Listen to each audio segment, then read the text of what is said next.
In the past, you all loved my video where I sorted characters from Rick Riordan's universe into the Hogwarts School of Witchcraft and Wizardry houses. I think it's one of my most popular videos on the channel based off the number of views it got.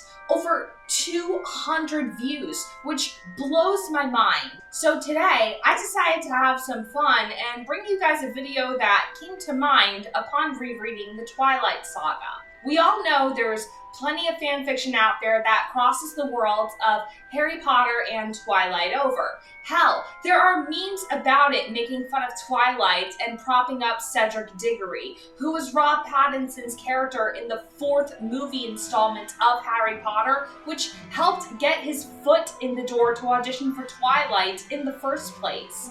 But rereading the novels, it makes me wonder if Twilight and Harry Potter were to ever cross over, which houses would the Olympic Coven get sorted into if they were to go to Hogwarts? Where would they most likely fit? Today, I'm going to answer those questions as I sort the Olympic Coven of Twilight into the Hogwarts School of Witchcraft and Wizardry houses. First, we need to start at the top with the patriarch of the family, Carlisle Cullen. Carlisle is a very interesting character because he's a man of many talents and truly one of the most loving, compassionate father figures the series has to offer. When he was turning into a vampire, he brought forth his compassion as his greatest asset. It was what gave him the strength to fight through his starvation to prevent himself from drinking the blood of humans and instead feed on the blood of animals due to how deeply he valued human life. In his lifetime, he studied many subjects from medicine to art to music to philosophy. He always has the desire to learn, even taking a blood sample from Jacob Black after he healed his wounds in effort to learn more about the Quileute shapeshifters and discover more about them. He's just always willing to seek more knowledge and even taught night classes at Cornell when he and his family moved to upstate New York after Edward left Bella. His mind is his greatest asset. So I think if the Sorting Hat were to get placed on his head, it would truly be at a hat stall with Carlisle, assessing not only his intelligence and his wit, but also his kindness, generosity, and loyalty, and will be torn between placing him in either Hufflepuff or Ravenclaw. But I think ultimately the hat would place Carlisle into Ravenclaw because Carlisle is truly one of a kind with his intelligence, as displayed when he took care of Bella during her pregnancy, as well as all his degrees he's gained over the years in medicine. Next, we have to do the matriarch, Esme. Esme's main defining factor is her ability to passionately love. She loves every single one of her children and even treats Bella like her own daughter, even lovingly offering Jacob and members of his renegade pack food and clean clothes and places to sleep as a way to express her gratitude to them for protecting her and her family during Bella's pregnancy. Esme is extremely hospitable and gentle. We see this in Twilight, when she and her family are cooking pasta for Bella in the movie, wanting her to feel at home and welcome, even though Edward insisted they do not do so, since he saw little point in it due to Bella being the only one who would be eating anyway. Esme even votes yes to Bella becoming a vampire, saying, "I already consider you part of the family." She's also displayed traits of being extremely hardworking, studying architecture and renovating old houses in her spare time. So I think if the Sorting Hat were to place Esme anywhere, I think she would get sorted into Hufflepuff. She is the living undead definition of a true Hufflepuff. Her heart is genuinely kind. Edward even says in Midnight Sun that if Carlisle is the soul of their family, Esme is the heart. And I think all of her traits make her the perfect Hufflepuff. Next, we'll do Carlisle and Esme's first and most favorite son, Edward. Edward is truly interesting because he has multiple traits to him that make him quite complex. He actually starts off as extremely pessimistic in the beginning, thinking that there is no God for him. He even says in Midnight Sun, after watching the video of James assaulting and torturing Bella, he wasn't praying to his God, but rather to her God, because he's convinced that he is soulless, that there's no hope for him to have any version of heaven to go to in the end if he dies. But despite being so pessimistic, Edward is extremely chivalrous and old-fashioned, especially in his treatment of women. He bravely protects Bella at every chance he gets, trying the hardest he can to fight his bloodlust for her. He broke up with her and left her in the forest because he thought for certain it would make her safer, not knowing Victoria was hunting her. But he does come back around, protecting her fiercely against the Volturi and fighting for her against Victoria and Riley when they come to kill her. And as a father to Renesmee, Edward's first instinct is to make sure his wife and his daughter are safe from the Volturi, said to be holding both Bella and Renesmee closely to him. Edward is quick to defend all members of his family, including Jacob and his pack, and he showed great nerve when he sucked the venom out of Bella's bloodstream, resisting drinking more from her even though it was so greatly difficult for him. So I don't think it's a surprise to anyone when I say that Edward should be sorted into Gryffindor.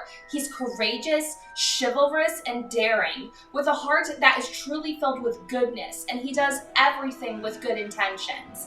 He does, after all, describe himself as a lion, so I cannot think of a better individual to place in Gryffindor House than Edward Anthony Cullen. And I think Pattinson, who played both Edward and Cedric, would agree. Next, we have Carlisle and Esme's first adopted daughter, Rosalie Hale. Now, with Rosalie, her main defining factors are her tenacity and her ambition, as well as her beauty. As a human, Rosalie was extraordinarily beautiful with eyes like violets, and she wanted the material things out of life. She wanted to be married in a nice house with elegant furnishings someone else would clean, a modern kitchen someone else would cook in, a well-off, ambitious husband who would be the breadwinner and kiss her when he got home from work, and above all else, a little baby of her own whom she could nurture and mother. Men's eyes watched her from the year she turned 12, and she was her mother's absolute favorite. All these things led to Rosalie being very shallow, very self-absorbed, and when she got changed into a vampire, she brought these qualities forward. Edward called it pig-headedness. Rosalie's ambition was her greatest asset, but also her greatest downfall, because it ultimately led to her being brutally raped and beaten to death by her fiancé, Royce King II, who was seemingly everything she ever dreamed of, the Cinderella fantasy every girl seems to want, only for it to implode before her eyes. But Rosalie never ever lost her sense of ambition. She displayed great cunningness when she picked off Royce and his friends one by one, saving Royce for last and even wearing a bridal gown she'd stolen for the occasion. And her record is almost as clean as Carlisle's in that she's proud of never having tasted human blood. So naturally, I think Rosalie would be placed in the Slytherin house because her resourcefulness and her ambitions helped shape her as a character, loving it when others were jealous of her because no one else's beauty could ever compare to her own. After Rosalie, we have her husband and Edward's favorite brother, Emmett. Emmett's main asset is his physical strength. He's described by Bella as being a big bear, and his favorite animal to hunt is grizzly bears. Since a bear had mauled him so badly, he was on the brink of death when Rosalie found him and convinced Carlisle to change him. Emmett is extremely competitive. He loves a good fight. He hates to lose, and he uses his physical strength to his advantage whenever he acts as a bodyguard to Bella. He shows enthusiasm at the thought of getting into a fight with the newborn army in Seattle. Bella and Rosalie both describe him as reckless and thoughtless, but Emmett is also shown to have a capacity for immense kindness, bravery, chivalry, and humility. He treats his wife Rosalie with utmost respect and kisses the ground she walks upon, bravely defends Bella, and displayed a capacity for thoughtfulness and gentleness when he told Bella to not worry about Victoria and James, that they'd take care of everything and that everything was going to be all right, even being the one to tear James apart in the ballet studio. You can always count on Emmett to be on the front lines. He even acts as a bodyguard to Renesmee in Breaking Dawn Part 2. He is unafraid of anything and will always be willing to step up and protect those he loves most. So, I think it's safe to say that Emmett belongs in the Gryffindor house. But we're still gonna kick someone's ass, right? Now, we have one of the Cullens who wasn't changed by Carlisle, Jasper Hale. Jasper is my favorite character in Twilight.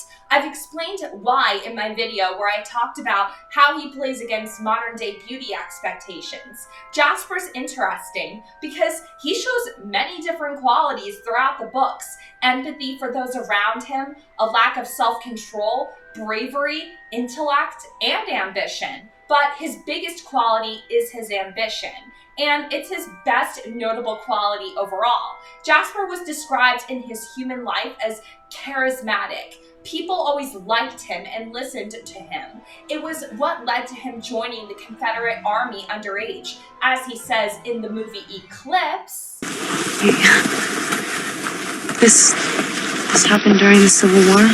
I was the youngest major in the Texas Cavalry. but the other quality to him that's admirable is his bravery. When he first met Maria, Nettie, and Lucy as a human, Jasper was at first very wary of their presence and how they spoke so openly about killing. But, as he says in the Eclipse novel, I had not been taught to fear women, but to protect them. And he approached Maria with every intent to protect her, which led to him being changed. And his ability to control emotions due to his charisma served him and Maria very well, except it led to emotional suffering for him and a deep depression, due to him feeling the pain of his victims whenever he killed them. As a result, he found the strength to run away and escape and seek a new life with Carlisle and his family, which is notably extremely difficult to do because newborn vampires grow especially attached to their creators. So with Jasper, I'm really torn here, and I think the Sorting Hat would be too. I think the Sorting Hat would tell Jasper he would do very well in either Gryffindor or Slytherin. But I think ultimately, the Sorting Hat would sense Jasper's ambition and charisma, as well as his lack of self-control with his bloodlust, and see what Maria saw in Jasper, and overall place Jasper in Slytherin. But this doesn't by any means make Jasper a bad person. He's a very good person, and ambition isn't a bad thing in moderation. And he shows a great talent for leadership when he trains his family and the wolves for the battle with the newborn army, which is one of the main core values the Slytherins hold dear. Next up is Jasper's wife, Alice. With Alice, though, this is a tough one because her past as a human is a gray area. She remembers nothing of her past, but she always had the gift of precognition, and as a vampire, she can predict the future based off the physical decisions humans and vampires make.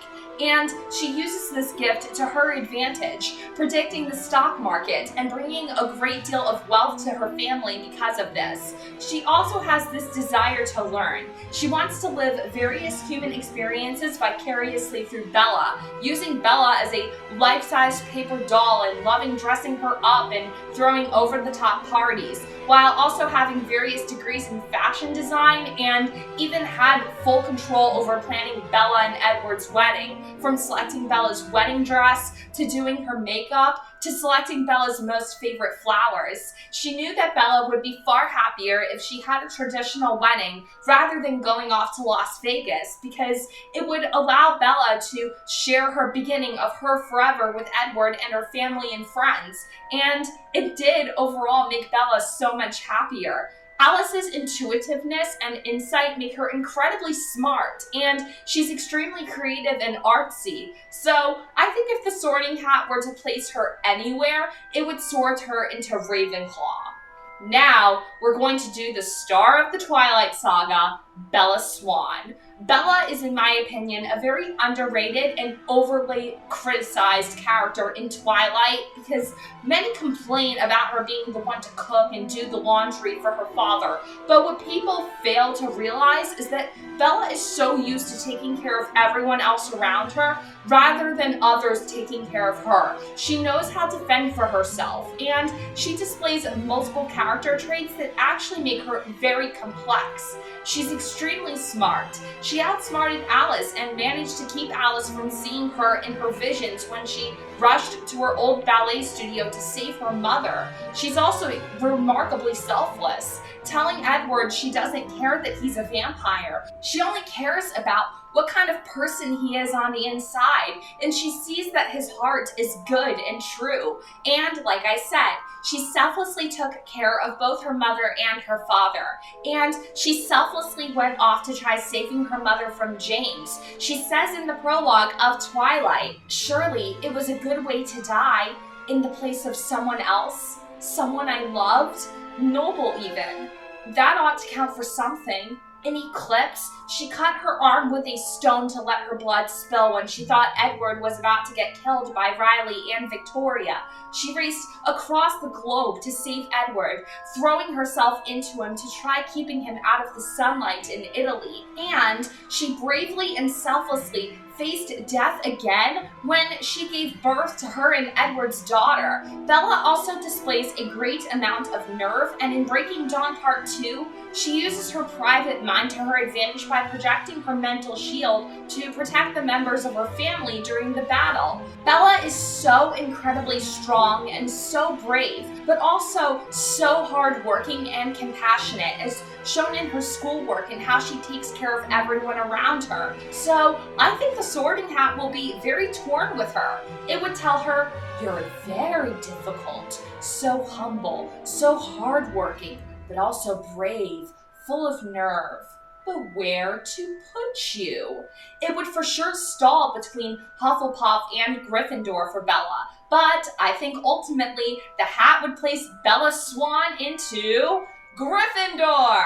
Now, we've got to do Bella and Edward's daughter, Renesmee Carley. Renesmee is the perfect blend of both her parents: selfless, brave, kind, beautiful, loving, gentle, strong, bright. She's just simply a jewel, a bright little light that makes Breaking Dawn worth reading. Her powers act as counteracts to her parents' powers. Bella is a shield and Edward is a mind reader, but Renesmee can penetrate shields and can express her thoughts through tactile projection, making her exceptionally quiet, a trait she inherited from her mother. And I think with Renesmee, the Sorting Hat wouldn't quite know what to do with her either. She clearly has lots of bravery, but she also has a strong capacity for kindness. So I think if the Sorting Hat were to place Nessie anywhere, I would say she would be placed into the Hufflepuff house. And finally, we need to talk about Jacob Black, because I consider him a member of the Olympic Coven, because whether we like it or not, he is Renesmee's imprinter, which means in the future, he will be her mate. He is a member of the Cullen family because he did break free from Sam's pack to defend the Cullens and Bella during her pregnancy. So in turn, he will always be part of their family. Probably the first wolf shapeshifter in existence to be part of a vampire coven. But Jacob has lots of unlikable qualities to him as a character, but he wasn't always like that though. Before his transformation, he started off as a relatively normal guy, but after he became one of the wolves, he turned into an ass, forcing a kiss on Bella, emotionally manipulating her, being a very possessive friend, not respecting her choices. I mean, do I need to go on? However, despite all those bad qualities, Jacob is truly not a bad person. In fact, he's incredibly brave and tough, always willing to fight for those he loves, and he bravely stands up for what he believes in. And this bravery proves to outweigh his worst qualities and shows that he's a better person than we give him credit for. And this is coming from someone who was and always will be on Team Edward all the way. So therefore, I firmly believe the Sorting Hat would place Jacob into Gryffindor. I mean, is there anything else? And there you have it. I sorted all members of the Olympic Coven into the Hogwarts School of Witchcraft and Wizardry houses. Thank you for watching. If you loved the video, be sure to hit that like button and comment as well. And if you're new, be sure to subscribe and ring the bell so you never miss a DC Marvel Girl video. All links will be down below per usual. God bless, happy viewing, and have a nice day. See ya!